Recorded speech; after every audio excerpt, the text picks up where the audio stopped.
ಎಲ್ಲ ವಿದ್ಯಾರ್ಥಿಗಳಿಗೂ educate Kannada YouTube ಚಾನಲ್ಗೆ ಸ್ವಾಗತ. ವಿದ್ಯಾರ್ಥಿಗಳು ಪರೀಕ್ಷೆ ಹತ್ರ ಬರ್ತಿದ್ದ ಹಾಗೆಯೇ ನರ್ವಸ್ ಆಗ್ತಾರೆ. ಎಷ್ಟೇ ಓದಿದ್ರೂ ಸಹ ನೆನಪಿರೋದಿಲ್ಲ. ಇನ್ನು ಓದೋಕ್ಕೆ ಮನಸ್ಸೇ ಬರಲ್ಲ, ಇಂಟ್ರೆಸ್ಟೇ ಬರಲ್ಲ ಅಂತ ಅನ್ನೋ ಕೆಲವೊಂದಷ್ಟು ವಿದ್ಯಾರ್ಥಿಗಳು. ಅದಲ್ಲದೆ ವರ್ಷ ಪೂರ್ತಿ ಓದಿದ್ರೂ ಸಹ ಪಾಸ್ ಆಗೋಕ್ಕೂ ಕಷ್ಟಪಡುವಂತಹ ಕೆಲವೊಂದಷ್ಟು ವಿದ್ಯಾರ್ಥಿಗಳು. ಇನ್ನು ತುಂಬ ಎಫರ್ಟ್ ಆಗ್ತಾನೆ ಕಡಿಮೆ ಸಮಯದಲ್ಲಿ ಓದಿದ್ರೂ ಸಹ ತುಂಬ ಚೆನ್ನಾಗಿ ಸ್ಕೋರ್ ಮಾಡುವಂತಹ ಇನ್ನೊಂದಷ್ಟು ಕೆಲವೊಂದಷ್ಟು ವಿದ್ಯಾರ್ಥಿಗಳು. ಈ ರೀತಿ ಎಲ್ಲ ವಿದ್ಯಾರ್ಥಿಗಳು ಇರ್ತಾರೆ ಅಲ್ವಾ. ಒಬ್ಬರನ್ನ ನೋಡಿದಾಗ ಇನ್ನೊಬ್ರಿಗೆ ಅನಿಸುತ್ತೆ ಅವ್ರು ಹೇಗೆ ಆರಾಮಾಗಿ ಓದ್ತಾರೆ, ಅವರು ಕಡಿಮೆ ಸಮಯ ಓದಿದ್ರೂ ಹೇಗೆ ನನಗಿಂತ ಜಾಸ್ತಿ ಮಾರ್ಕ್ಸ್ ತಗೋತಾರೆ, ನಾನು ಇಷ್ಟೆಲ್ಲ ಎಫರ್ಟ್ ಹಾಕ್ತೀನಿ ಆದರೂ ಮಾರ್ಕ್ಸೇ ಬರೋದಿಲ್ಲ. ಅದಲ್ಲದೆ ಓದೋಕೆ ಅಂತ ಕೂತ್ಕೊಂಡ್ರೆ ಇಂಟ್ರೆಸ್ಟೇ ಬರೋದಿಲ್ಲ, ಎಕ್ಸಾಮ್ ಬೇರೆ ಹತ್ರನೇ ಬಂದುಬಿಡ್ತು, ಈ ರೀತಿ ಎಲ್ಲ ಯೋಚನೆ ಮಾಡ್ತಿರ್ತೀರ ಅಲ್ವಾ. ಹಾಗಿದ್ರೆ ನೀವು ಈ ವಿಡಿಯೋನ ಪೂರ್ತಿಯಾಗಿ ನೋಡಿ. ನಿಮಗೆ ಯಾವ ರೀತಿ ಓದಬೇಕು, ಮಾರ್ಕ್ಸ್ ಚೆನ್ನಾಗಿ ತೊಗೊಳ್ಳಿಕ್ಕೆ, ಓದಿರೋದನ್ನ ನೆನಪಿರೋದಕ್ಕೆ ಏನೆಲ್ಲ ಮಾಡಬೇಕು ಅಂತ ಹೇಳಿ ಕೆಲವೊಂದಷ್ಟು ಟಿಪ್ಸನ್ನು ಈ ವಿಡಿಯೋದಲ್ಲಿ ಶೇರ್ ಮಾಡ್ತಾ ಇದ್ದೀನಿ. ಸೊ ವಿಡಿಯೋ ಸ್ಟಾರ್ಟ್ ಮಾಡೋಕ್ಕೂ ಮುಂಚೆ ವಿದ್ಯಾರ್ಥಿಗಳೇ, ನೀವೇನಾದರೂ ನಮ್ಮ ಚಾನಲನ್ನು ಇನ್ನೂ ಸಬ್ಸ್ಕ್ರೈಬ್ ಮಾಡಿಲ್ಲ ಅಂತಂದರೆ ಪ್ಲೀಸ್ ಸಬ್ಸ್ಕ್ರೈಬ್ ಮಾಡಿ.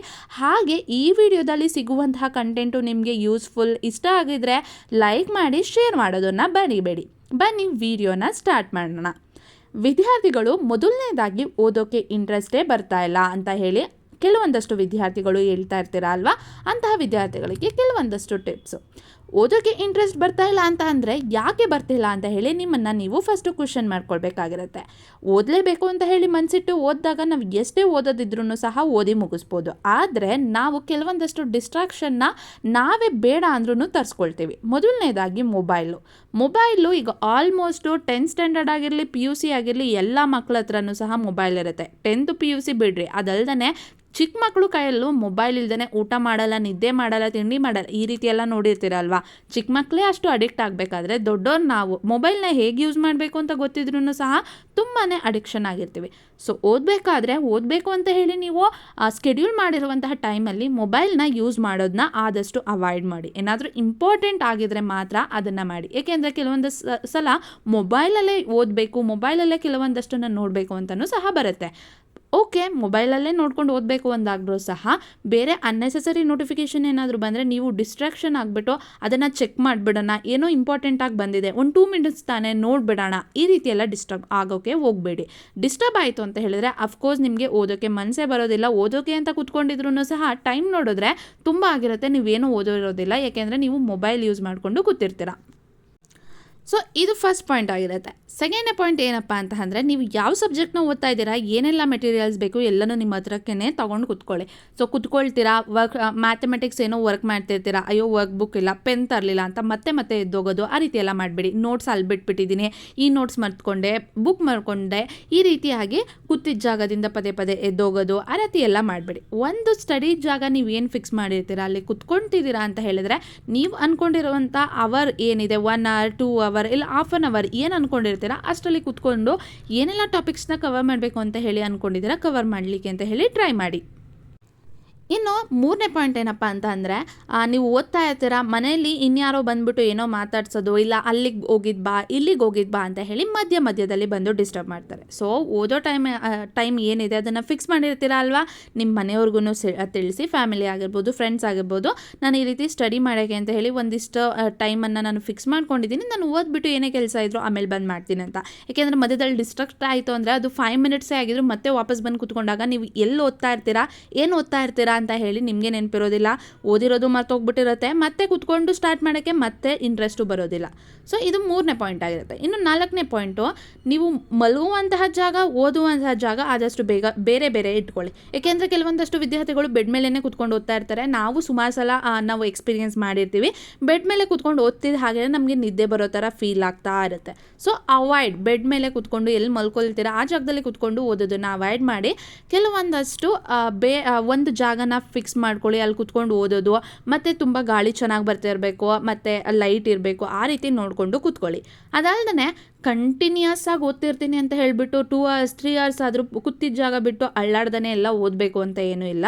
ನೀವು ಹಾಫ್ ಆನ್ ಅವರ್ ಆದಮೇಲೆ ನಿಮ್ಮ ಮೈಂಡ್ಗೆ ಒಂದು ಸ್ವಲ್ಪ ರಿಲೀಫ್ನ ಕೊಡಿ. 2 ಮಿನಿಟ್ಸ್ 5 ಮಿನಿಟ್ಸ್ ಆದರೂ ನಿಮ್ಗೆ ಬ್ರೇಕ್ನ ಕೊಟ್ಟು ಓದೋದ್ರಿಂದ ಓದಿರೋದು ತುಂಬ ಚೆನ್ನಾಗಿ ನೆನಪಿರುತ್ತೆ ಅಂತ ಹೇಳ್ತಾರೆ.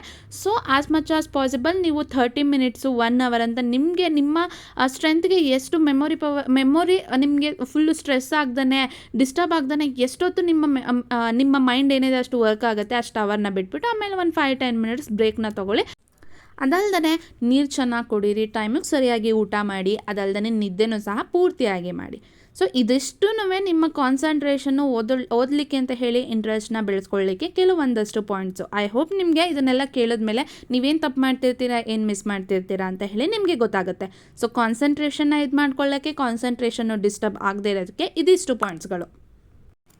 ಇನ್ನು ನಾನು ಆಲ್ರೆಡಿ ಹೇಳ್ದೆ ಅಲ್ವಾ, ಕೆಲವೊಂದಷ್ಟು ವಿದ್ಯಾರ್ಥಿಗಳು ವರ್ಷ ಪೂರ್ತಿ ಓದ್ತಾರೆ, ಆದರೂ ಎಕ್ಸಾಮ್ನ ಚೆನ್ನಾಗಿ ಮಾಡೋಕ್ಕಾಗೋದೇ ಇಲ್ಲ. ಅಷ್ಟು ಓದಿದ್ರೂ ಓದಿರೋದು ಏನು ನೆನಪಿರೋದೇ ಇಲ್ಲ, ನಾನು ಓದಿರುವಂಥ ಕ್ವಶನ್ ಬಂದೇ ಇಲ್ಲ, ಜಾಸ್ತಿ ಸ್ಕೋರ್ ಮಾಡೋಕ್ಕೂ ಆಗಲೇ ಇಲ್ಲ. ಕೆಲವೊಂದಷ್ಟು ವಿದ್ಯಾರ್ಥಿಗಳಿರ್ತಾರೆ, ನನಗೆ ಯಾವ ರೀತಿ ಓದಬೇಕು ಅಂತ ಹೇಳಿ ಗೊತ್ತು, ಕಡಿಮೆ ಟೈಮಲ್ಲಿ ಓದಿದ್ರೂ ಸಹ ನಾನು ಇಷ್ಟು ಪರ್ಸೆಂಟೇಜ್ ತೊಗೊಳ್ತೀನಿ ಅಂತ ಹೇಳಿ ಕಾನ್ಫಿಡೆಂಟ್ ಆಗಿರ್ತಾರೆ. ಈ ಥರ ಇರುವಂತಹ ವಿದ್ಯಾರ್ಥಿಗಳ ಬಗ್ಗೆ ಮಾತಾಡೋಣ ಬನ್ನಿ. ಯಾವ ರೀತಿ ಮಾಡಬೇಕು, ಯಾವ ರೀತಿ ಓವರ್ಕಮ್ ಮಾಡಬೇಕು ಈ ರೀತಿ ಪ್ರಾಬ್ಲಮ್ಸನ್ನು ಅಂತ ಹೇಳಿ ನೋಡ್ಕೊಂಡು ಬರೋಣ.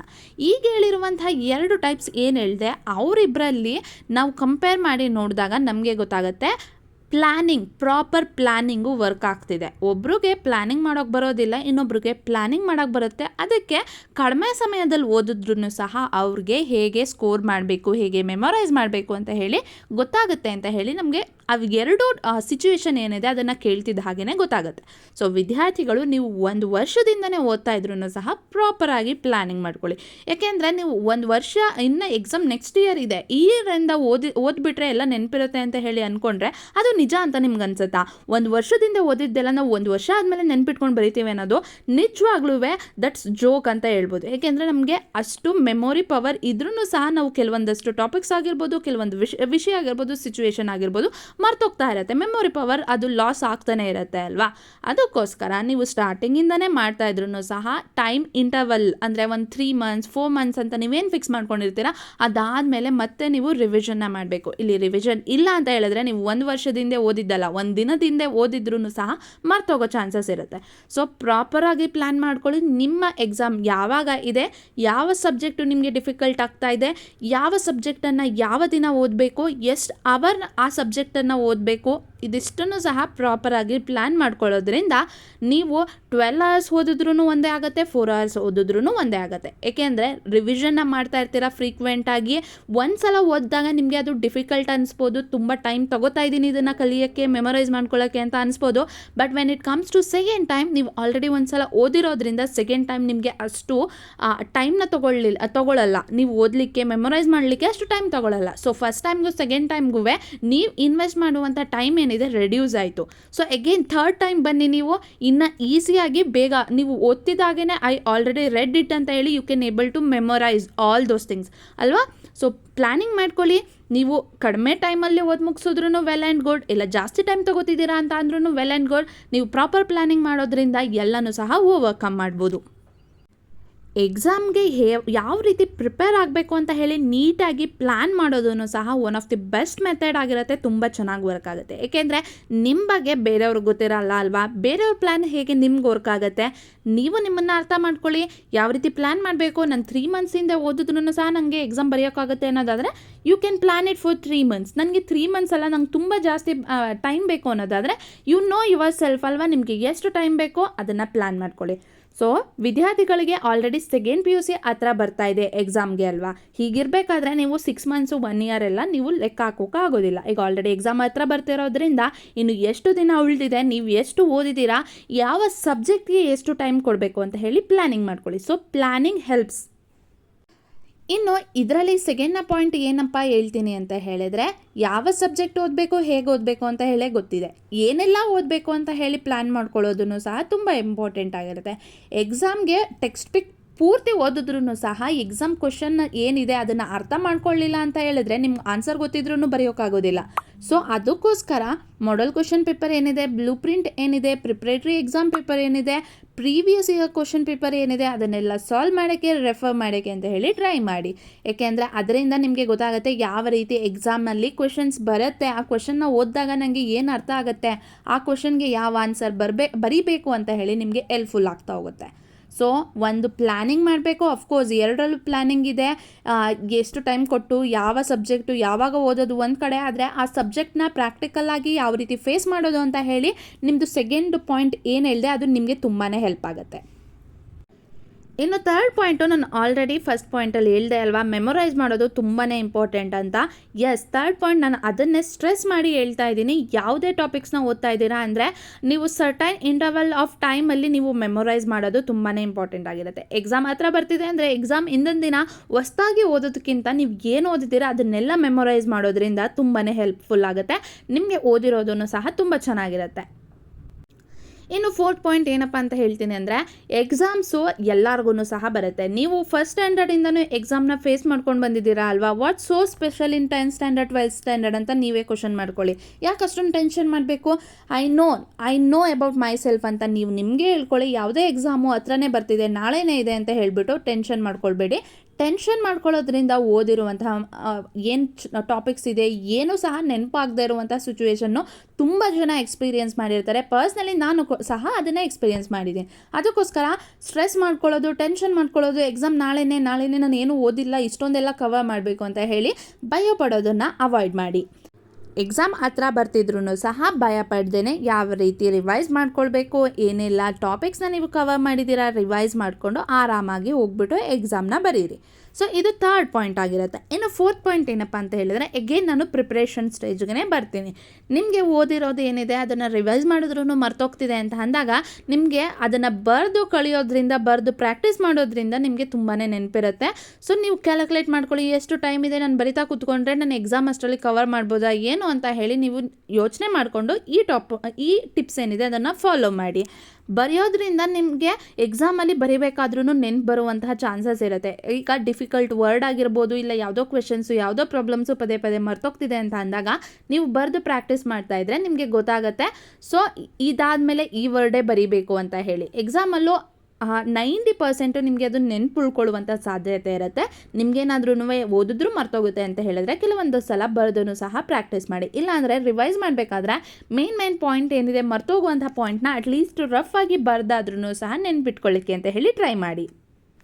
ಇನ್ನು ನೆಕ್ಸ್ಟ್ ಟಿಪ್ಸ್ ಏನಪ್ಪ ಹೇಳ್ತೀನಿ ಅಂತ ಅಂದರೆ, ಕೆಲವೊಂದಷ್ಟು ಟಾಪಿಕ್ಸ್ಗಳು ತುಂಬಾ ಕಷ್ಟ ಇರುತ್ತೆ, ಇಲ್ಲ ನಿಮ್ಗೆ ಅರ್ಥನೇ ಆಗ್ತಾ ಇರೋದಿಲ್ಲ, ಇಲ್ಲ ಅಂದರೆ ಬೇರೆಯವ್ರು ಹೇಳ್ಕೊಟ್ಟಾಗ ನಿಮಗೆ ತುಂಬ ಚೆನ್ನಾಗಿ ನೆನಪಿರುತ್ತೆ ಅಂತ ಅಂದಾಗ ಕೆಲವೊಂದಷ್ಟು ಟಾಪಿಕ್ಸ್ಗೆ ಈ ರೀತಿಯಾಗಿ ಆಗ್ತಾ ಇದ್ದರೆ ನೀವು ನಿಮ್ಮ ಫ್ರೆಂಡ್ಸ್ ಜೊತೆ ಡಿಸ್ಕಸ್ ಮಾಡೋಕ್ಕೆ ಅಂತ ಹೇಳಿ ಟ್ರೈ ಮಾಡಿ.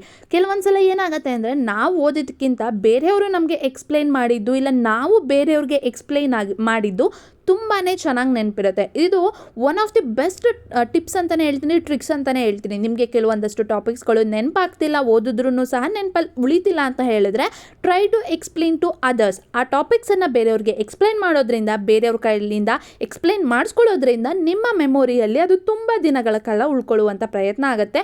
ಅದಕ್ಕೆ ನೀವು ತುಂಬ ಎಫರ್ಟ್ ಹಾಕಬೇಕು ಅಂತ ಏನಿಲ್ಲ, ನೀವು ತುಂಬ ಆರಾಮಾಗಿ ನೆನಪಿಟ್ಕೊಂಡು ಎಕ್ಸಾಮಲ್ಲಿ ಬರಿಬೋದು. ಸೊ ಯಾರಾದರೂ ಬೇರೆಯವ್ರು ಬಂದುಬಿಟ್ಟು ನಿಮ್ಮನ್ನ ಯಾವುದೋ ಟಾಪಿಕ್ನ ಎಕ್ಸ್ಪ್ಲೈನ್ ಮಾಡಿ ಅಂತ ಕೇಳ್ತಿದ್ದಾರೆ ಅಂತ ಅಂದರೆ ಕೆಲವೊಂದು ಸಲ ವಿದ್ಯಾರ್ಥಿಗಳು ನಾನು ಓದಿರೋದೇನಕ್ಕೆ ಬೇರೆಯವ್ರಿಗೆ ಹೇಳ್ಕೊಡ್ಬೇಕು ಅಂತ ಹೇಳಿ ಅವಾಯ್ಡ್ ಮಾಡ್ತೀರಾ. ಸೊ ಆ ಥರ ಮಾಡಬೇಡಿ. ಏಕೆಂದರೆ ನಿಮಗೆ ಆ ರೀತಿ ಎಕ್ಸ್ಪ್ಲೈನ್ ಮಾಡೋದ್ರಿಂದ ನಿಮಗೇ ಹೆಲ್ಪ್ಫುಲ್ ಆಗುತ್ತೆ ಅಂತ ಹೇಳಿದ್ರೆ ಅದನ್ನು ನೀವು ಮಾಡೋದ್ರಲ್ಲಿ ಯಾವುದೇ ರೀತಿ ತಪ್ಪಿಲ್ಲ ಅಲ್ವಾ. ಅದಕ್ಕೋಸ್ಕರ ನೀವು ಎಕ್ಸ್ಪ್ಲೈನ್ ಮಾಡಿಸ್ಕೊಳ್ಳಿ, ಬೇರೆಯವ್ರು ಕೇಳೋದಾಗಲೂ ಸಹ ಎಕ್ಸ್ಪ್ಲೈನ್ ಮಾಡಿ.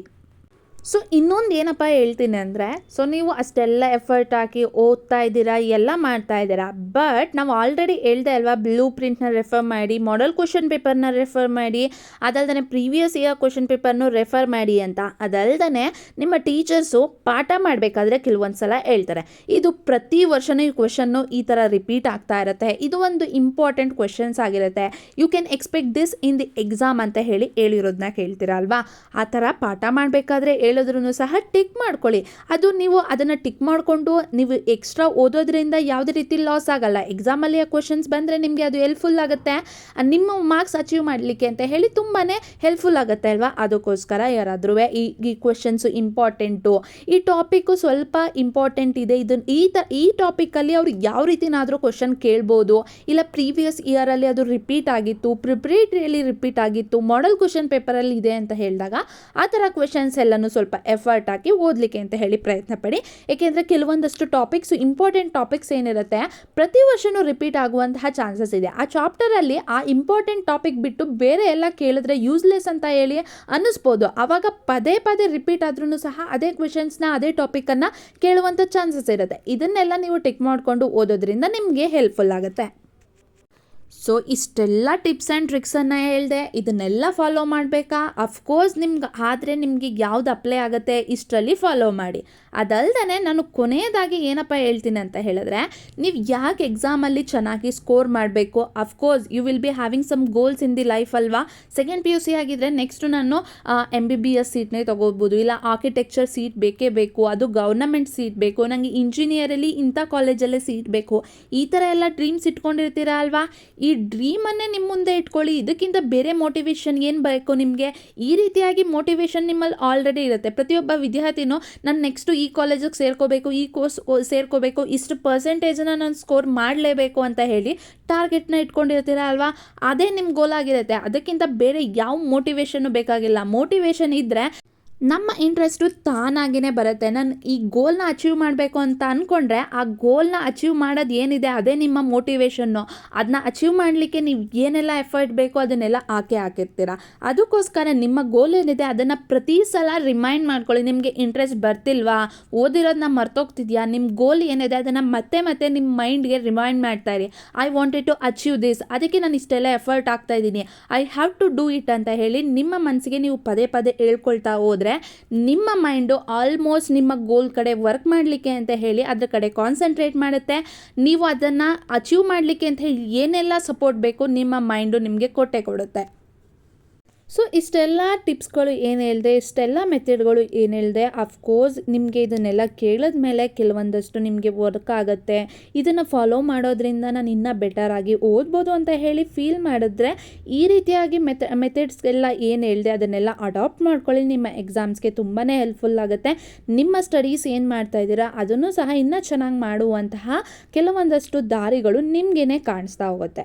ಸೊ ಐ ಹೋಪ್ ಈ ವಿಡಿಯೋ ನೋಡಿದ ಮೇಲೆ ನಿಮಗೆ ನಿಮ್ಮ ಸ್ಟಡೀಸ್ನ ಹೇಗೆ ಮಾಡಬೇಕು ಅಂತ ಹೇಳಿ ಗೊತ್ತಾಗಿರುತ್ತೆ ಅಂತ ಹೇಳಿ ಅಂದ್ಕೊಂಡಿದ್ದೀನಿ. ಇಲ್ಲಿಗೆ ಈ ವಿಡಿಯೋನ ಮುಗಿಸ್ತಾ ಇದ್ದೀನಿ. ನಾನು ಸಾಧ್ಯವಾದಷ್ಟು ಟಿಪ್ಸ್ ಎಲ್ಲನೂ ಸಹ ಶೇರ್ ಮಾಡಿದ್ದೀನಿ ಅಂತ ಹೇಳಿ ಅಂದ್ಕೊಂಡಿದ್ದೀನಿ. ನಿಮಗೆ ಈ ವಿಡಿಯೋ ಇಷ್ಟ ಆಗಿದ್ರೆ ಲೈಕ್ ಮಾಡಿ, ಶೇರ್ ಮಾಡಿ, ಹಾಗೆ ಸಬ್ಸ್ಕ್ರೈಬ್ ಮಾಡೋದ್ರ ಮೂಲಕ ಸಪೋರ್ಟ್ ಮಾಡೋದನ್ನು ಮರಿಬೇಡಿ. ಧನ್ಯವಾದಗಳು.